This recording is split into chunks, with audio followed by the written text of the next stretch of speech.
বিশ্বাস রাখবেন আগামী দিনে এনাম ভাইকে সামনে নিয়ে আমরা যাতে এই এলাকার উন্নতি করতে পারি বলে আমি আমার জয় বাংলা জয় বঙ্গবন্ধু। সম্মানিত উপস্থিতি, বলার টাইম নাই, একটু আলী আমরা বড় লাগতো না সহ্য না বুড়ো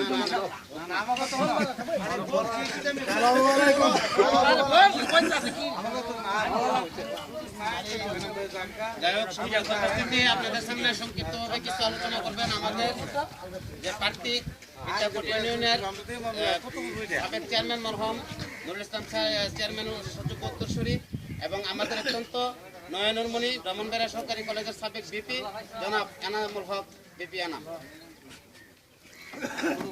আসসালামু আলাইকুম। সম্মানিত উপস্থিতি, মুরব্বিয়ান, ইউনিয়ন পরিষদ যে সারা গ্রাম ঘুরে এখানে এসে পথসভা আয়োজনে কথা বলার জন্য সুযোগ করে দিয়েছেন, ধন্যবাদ।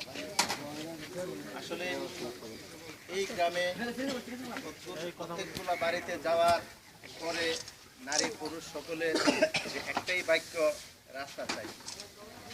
আসলে রাস্তাটা শুধু আপনাদের দাবি না, রাস্তাটা আমার নিজেরও দাবি।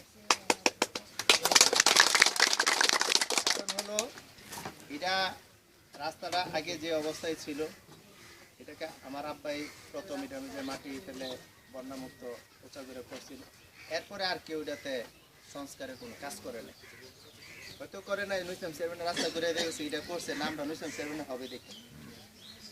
সেই জন্যে এবার যেহেতু সুযোগ পেয়েছি, সময় হয়েছে, আপনাদের সকলের সহযোগিতায় যদি চেয়ারম্যান হতে পারি, সর্বপ্রথম কাজ এটা হবে। সকলের কাছে আমি ওয়াদাবদ্ধ, ইনশাল্লাহ এই কাজটাই প্রথম করব, তারপর অন্যান্য কাজ। আর একটা কাজ হলো আপনাদের গ্রামের মধ্যে দিয়ে যে রাস্তাটা আপনারা সূচনা করেছেন, সেই রাস্তাটা ইনশাল্লাহ করব। এরপরেও যদি আরো কোনো অন্যান্য কাজ থাকে, সেইগুলো আপনাদের সাথে পরামর্শ করে করা হবে। সকলে আমাকে সুযোগ দিবেন, 31শে মার্চ নির্বাচনে নৌকা মার্কা একটা ভোট দিয়ে আমাকে যদি জয়যুক্ত করে, এই কাজগুলো আমি করতে সুবিধা হবে।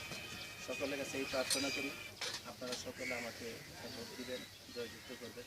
সকলের সুস্বাস্থ্য কামনা করি। জয় বাংলা, জয় বঙ্গবন্ধু। ধন্যবাদ জনাব এনামুল হক ভিপি এনাম ভাইকে। উনি যে আশ্বস্ত করেছেন, আল্লাহ যেন ওনার এই বাসনা পূরণ করে। আমরা ইনশাল্লাহ সকলে সর্বসম্মতিভাবে আপনার পক্ষে এবং আপনার নৌকার বিজয়ের লক্ষ্যে আমরা কাজ করে যাব।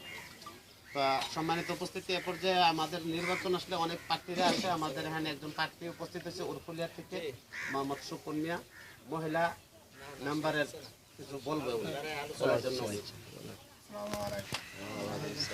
আমার কথা হলো আপনার সাহেব সরকারের কাছে আমি গত ইলেকশনও তারা করেছি, যে কোনোভাবে আমরা গরিবের সাথে আমরা মিলামিশা হইতাম পারছি না, আমরা এহত হইতাম পারছি না, আমিও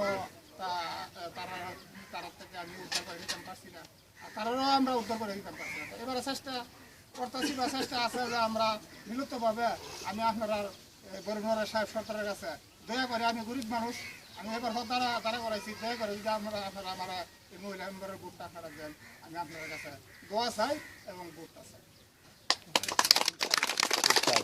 আমরা দোয়া করব।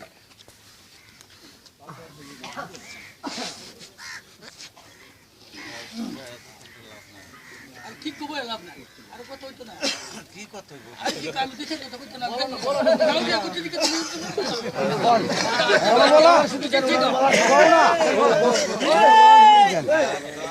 আস্তে কথা বলো, বলেন এই ওনার বলার সুযোগ দেন। আমার তো কথা বলেন সিনেমা উনার হইতে লাগে, আমি নবীর হইতে সময় নাচি মানুষ। আসসালামু আলাইকুম। এনামুল ভাই, আগের নির্বাচন সাদা মোল্লা কইছেন যে আমি যদি আল্লাহতে হেমতার দায়িত্বারি এই ব্রিজটা আগে আমার কথা হইলো, উনি কইছেন যে আমি ভৈরবনগর মণিপুরের চেয়ারম্যান। এবার ইনশাল্লাহ আমরা যে প্রতিক্রিয়া আইছেন, আল্লাহ রহমতে আমরা ভাগ করবেন। আমার এই কাজটা আপনি আগে করবেন, এরপর অন্য কাজ করবেন, এর আগে কোনো কাজ করলে আপনার অসুবিধা হয়ে গেছে।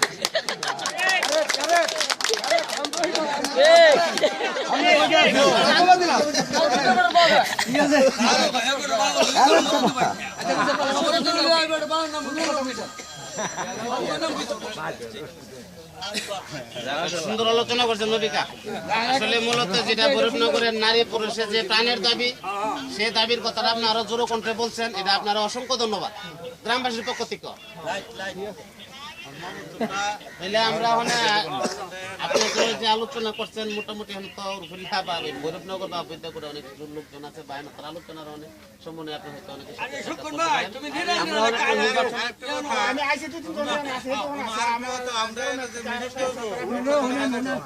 আরেকটা বিষয় হলো যে কথাটা আমি তুলেছিলাম, এখানে যারা উপস্থিত আছেন, আমরা আগামী